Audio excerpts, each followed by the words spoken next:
За само 4 години во Скопје беа изградени 4 големи кружни текови, проширени улици во површина од 20 километри. Градот доби 2 катни гаражи, со што се обезбедија 1000 нови паркинг места. Беа изградени 2 нови училишта, а реконструирани постоечките. Ова го истакна градоначалникот на град Скопје, Коца Трајановски, во отчетот за својата сработена работа во неговиот втор мандат како градоначалник на метрополата. Градот Скопје од година во година станува поубав и подобро место за живење на жителите на градот Скопје.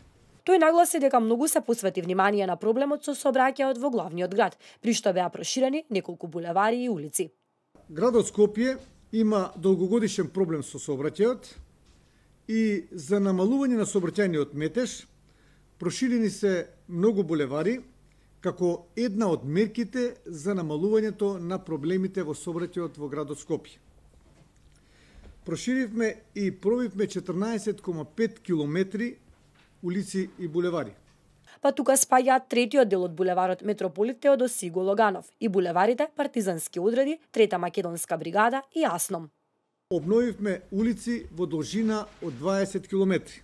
Во растоварување на сообраќајот во Скопје помогнаа и новоизградените кружни текови.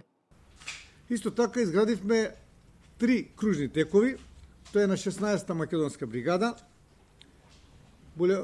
кружниот тек на Порта Влае, на партизански одреди, кружниот тек Лазо Трпковски во општина Чаир и општина Бутел, а во тек изградба и на кружниот тек на Христо Татарчев и булевар Србија.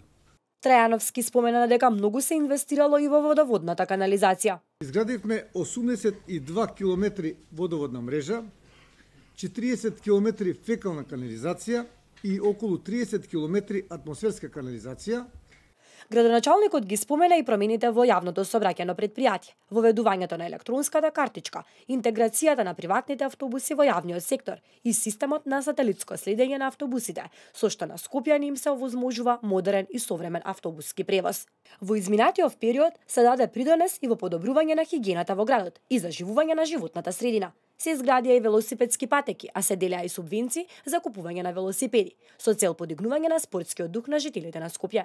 Набавката на електрични возила го смести Скопје меѓу трите европски градови со најдобри решенија за одржлив транспорт, нагласи Трајановски.